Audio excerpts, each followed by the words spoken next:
Speaker Martin Romualdez binweltahan si former President Rodrigo Duterte.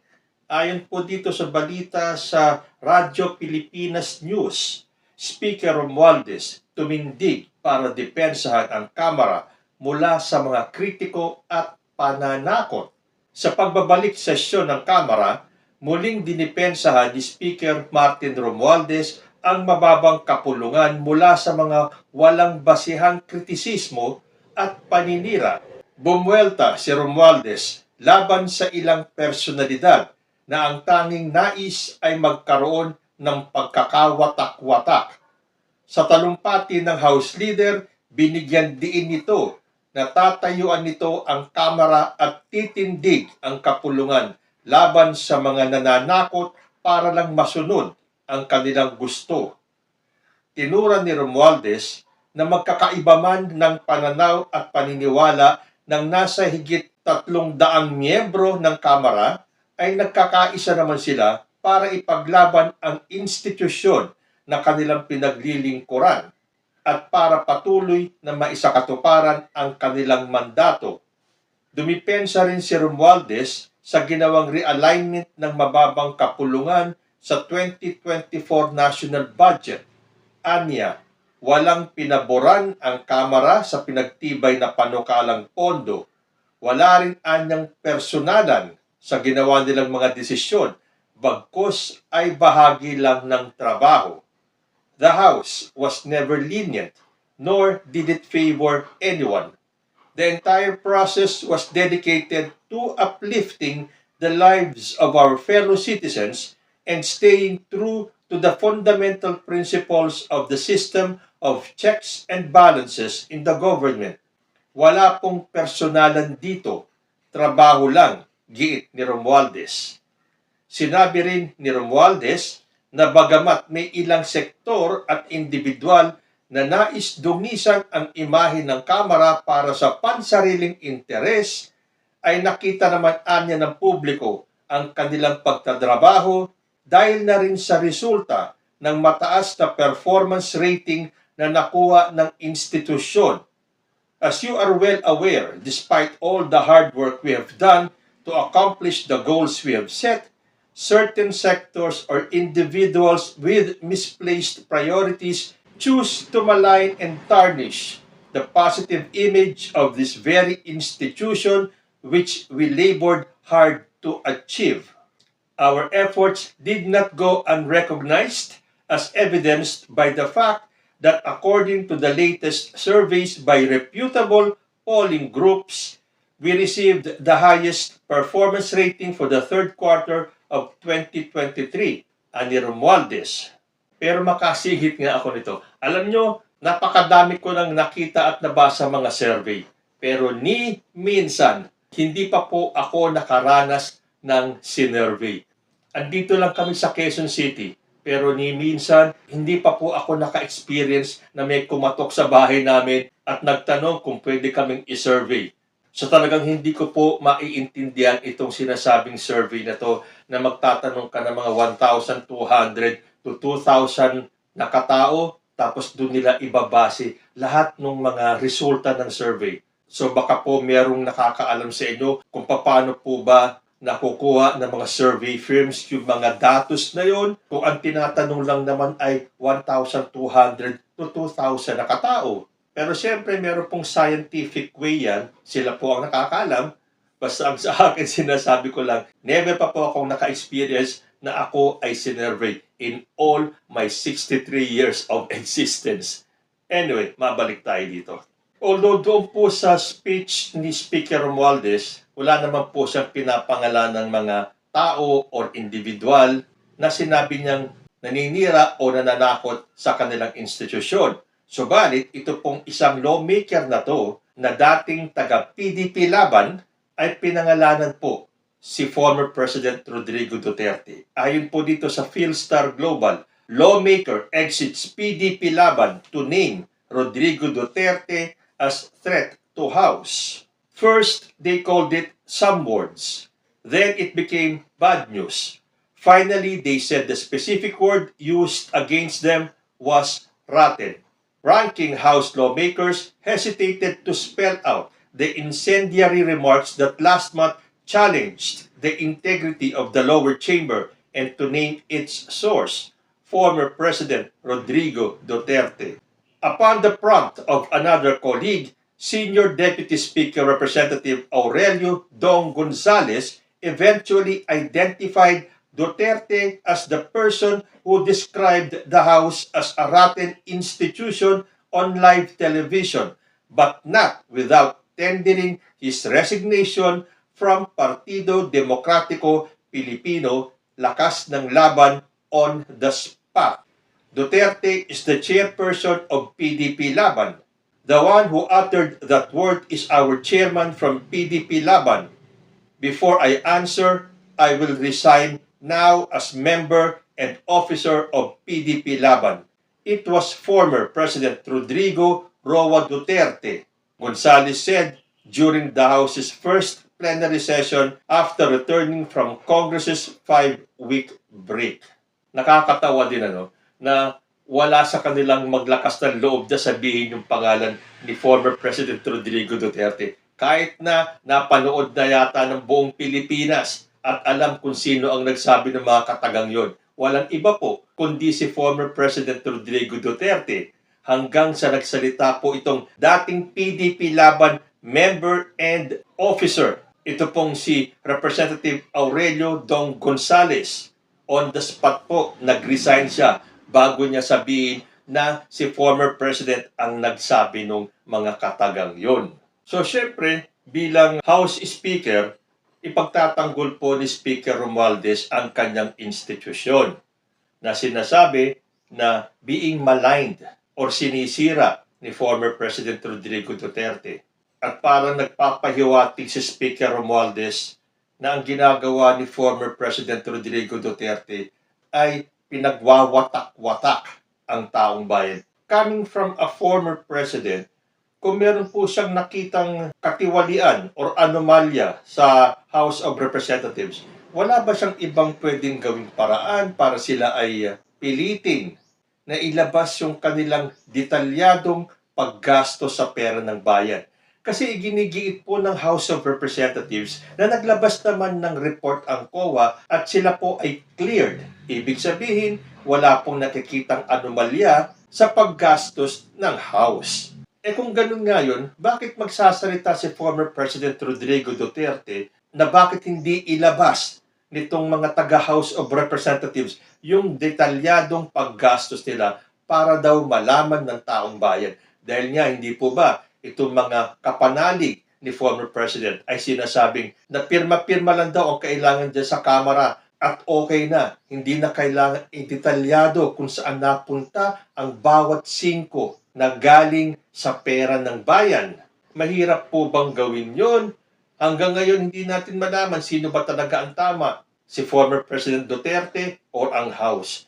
Sapat na po ba na inilabas ng COA yung report at nakalagay doon na they are cleared, walang anomalya, pero wala ka naman daw makikitang detalyadong paggastos sa pera ng bayan? Dito naman sa part ni former President, wala ba siyang ibang magagawa? Although parang may narinig tayo na sinabi niya na pag hindi daw nila ginawa na maglabas ng accounting ng kanilang gastos, ay meron po siyang pwedeng gawin para mapilitan na ilabas ng House ang kanilang ginastos. Bakit hanggang ngayon hindi pa po ginagawa ni former President Duterte? Kasi sinasabi ko naman sa inyo, ang naaapektuhan po dito ay si VP Sara. Nalulungkot po ako talaga. Nalulungkot po ako kasi isa po ako sa mga bumoto kay VP Sara. Unitin po ako mula noon hanggang ngayon. Kahit na ano na nangyayari. Kasi normal po yan. Sa first year ng inyong panunungkulan bilang Presidente and Vice President, all is well. Okay pa lahat. And then the second year, the third year, dyan na po maglalabasan lahat. Dito na po natin malalaman kung hanggang saan ang tatag ng bawat opisyalis na ating iniluklok sa kanilang mga pwesto. Nandyan na po maglalabasan na talaga yung mga paninira, yung panggugulo ng mga tao ayaw tumahimik ng ating bansa. Kaya lang, ang nangyayari dito, kung ang panggugulo daw, tulad ng pananakot daw at yung paninira ay manggagaling mismo kay former President Duterte, mas lalo pong magiging masalimuot ang lahat. Dahil kung ang akusasyon po ay nanggaling sa mga ordinaryong mamamayan, hindi po magiging ganyang katindi ang magiging response ng mga tao. Ito po galing kay mismong former president. So malaking issue po yan. Wala po ba talagang magagawa ang House para kahit papano masagot ang katanungan o yung akusasyon na sinasabi nila ni former President Duterte para na rin po sa ikatatahimik ng taong bayan. Dahil nung lumabas yung issue na yan, natural, magkakaroon ng pagdududa ang taong bayan. Magtatanong po kami at gusto naming malaman kung saan ba talaga napunta ang pera ng bayan. Para kasing ang nangyari, pagdating sa executive o kanila President Bongbong Marcos, kanila VP Sara, yung kanilang mga confidential funds o yung kanilang mga expenses dapat daw ay detalyado. Tapos pagdating sa House, hindi, pirma-pirma lang. Okay, doon po sa mga may alam dyan, doon sa mga eksperto, pagdating dyan sa mga usapin na yan, okay lang sa kanila, paano po sa amin, tulad ko, na ordinaryong mamamayan lamang? Sino po ang magpapaliwanag sa amin? Okay na lang po ba na sabihin na naglabas ang COA ng report, they are cleared, tapos wala namang kaming makikita or mababasa na nagkaroon nga ng detalyadong accounting yung mga ginastos ng House. Tapos pagdating sa OP, sa OVP, kailangan detalyado. So sana may mga magmamalasakit naman pong taga-taas o taga sa inyo na magkaroon naman ng time para ipaliwanag naman po sa amin mga simpleng mamamayan na hindi maintindihan yung mga galawan dyan sa ating gobyerno. Dahil kung meron pong mga nakakaalam tulad ninyo, mas marami po kaming taong bayan na hindi maintindihan ng galawan na yan, na kailangan po namin nang kami ay mapaliwanagan para po mawala naman yung agam-agam at magdududa sa aming pag-iisip. Kasi alam niyo, naguguluhan na po kami talaga. Napakagulo na ng mundo, gera dito, gera dyan, meron pa tayong tension with China, may sarili tayong mga problema, tapos sila-sila sa gobyerno, nagkakagulo. Ano ang aasahan nyo sa mga mamamayan na tulad namin? Imbis na makita namin na kayo ay nagtatrabaho para sa kapakanan ng bawat isa sa atin, ito pa ang makikita namin. Hindi ba talaga pwede yung request ni former president na maglabas ng detalyadong accounting dito sa gastos ng House? At sa panig naman ni former president, kung may magagawa naman siyang paraan, tulad na sinabi niya, na meron siyang pwedeng i-file na ganito or ganyan para pilitin ang House maglabas ng detalyadong accountability, bakit hindi gawin? Para po magkaintindihan. Kasi ang nangyayari po dito, at madalas po yan, nagiging trial by publicity. Kung sino ang mas maingay, kung sino ang mas malakas ang boses, yun ang pinaniniwalaan ng tao. Kung kailangan bang daanin sa korte para magkaalaman, bakit hindi gawin? Tulad po ng ginawa nitong grupong ito na kinwestiyon yung 125 million na confidential fund ng OVP. Ayon po dito sa GMA News Online, OVP's 125 million pesos confidential fund in 2022 questioned before Supreme Court. A petition asking the Supreme Court to order the Office of the Vice President to return the 125 million pesos confidential funds to the government's treasury was filed by several individuals on Tuesday. In a 49-page petition for certiorari, the petitioners asked the High Court to declare the transfer of the confidential funds done in 2022 as unconstitutional. Petitioners claimed that there is no delegated legislative power in the transfer and that the confidential funds do not fall under the funding allowed by the contingent fund. Ang mga petitioners po, sila former COMELEC Chairman Augusto Lagman, Constitution Framer Christian Monson, former Department of Finance Undersecretary Maria Cielo Magno, Chairperson of the Commission on Filipino Overseas Imelda Nicolas, Attorney Ibarra Gutierrez III, ito po yata si Barry Gutierrez, Katrina Monson, Ray Paulo Santiago, Honorio Poblador III, Vicente Romano III, Rex Drilon, and Miguel Hugo. Kaya lang, ang sinasabi ko dito, para magkaalaman, ito ang dapat ginagawa. Dinadala nyo sa korte, hindi yung bakbakan kayo ng bakbakan ng salita sa social media. Dahil hindi po yan nakakatulong sa mga tulad namin, sa mga tulad kong mga simple lang ang inaabot ng pangunawa. Kailangan po namin yung malinaw na pagpapaliwanag. So itong ginawa nyong petition asking the Supreme Court para isoli ng Office of the Vice President, na siyempre yan po ay si VP Sara, yung 125 million pesos na confidential funds, malalaman natin ng malinaw. Hindi po yung naririnig natin sa kaliwat kanan mga ngak-ngakan lang. So ito rin na sinasabi ko. Kung meron alam si former President Rodrigo Duterte ng anomalyang ginawa ng House, hindi ba siya pwedeng mag-file din ng petition para pilitin itong House na maglabas ng detalyado accountability? Yung pong gusto niyang malaman. Na kung tutuusin, gusto rin pong malaman ng taong bayan, sino po ba ang tama at mali? Tama ba yung House na sinabing naglabas ang COA ng report na kiniklear sila? Or itong inaakusa daw ni former President Rodrigo Duterte? Kasi kapag ganito na nag-file kayo ng petition or nagdemanda kayo o dinala nyo sa korte, magkakaroon ng chance si VP Sara para sagutin, para magkaliwanagan. Tama ba ang ginawa niya? Meron bang ginawang mali si VP Sara para po mawala sa isip ng tao yung pagdududa tungkol sa ginawa daw ni VP Sara?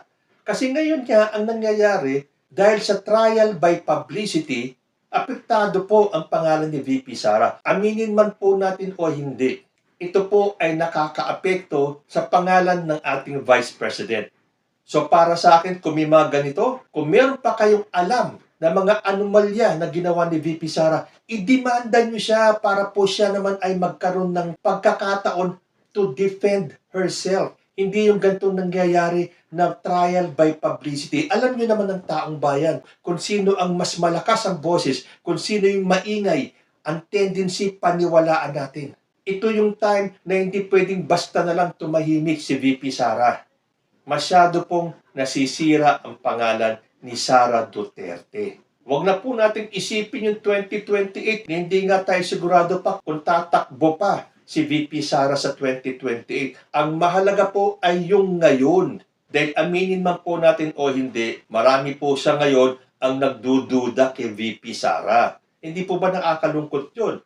Hinuhusgahan natin si VP Sara nang wala pa namang konkretong ebidensya. Kung ganito magdidemanda kayo, di malalaman natin ang totoo. Kasi ewan ko ba sa ating mga politiko, napakalayo pa ng 2028, pero yun na kagad ang kanilang puntirya. Na hindi nyo nga alam, kayong mga tatakbong presidente, abutin pa kaya kayo ng 2028? Huwag po munang yun ang maging target ng isip ninyo. Yung pong kapakanan muna ng taong bayan ang gawin. Tapos, tulad ng sinasabi ni Speaker Romualdez, yung trabaho nyo will speak for itself.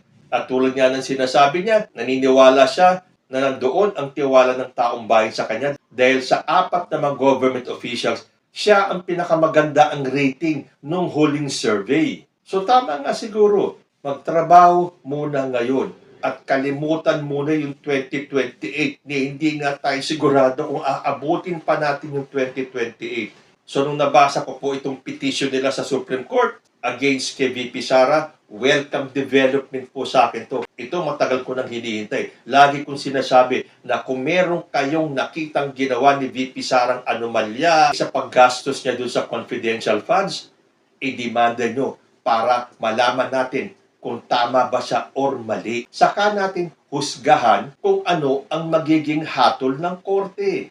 So I just hope meron naman dito sa panig ni former President Duterte na mag-file din ng petition para pilitin itong House na maglabas naman ng kanilang accountability, yung detalyado para maalis na rin po ang agam-agam sa isipan ng taong bayan para naman kaming mga ordinaryong citizens ng Pilipinas ay matahimik ang mga kalooban.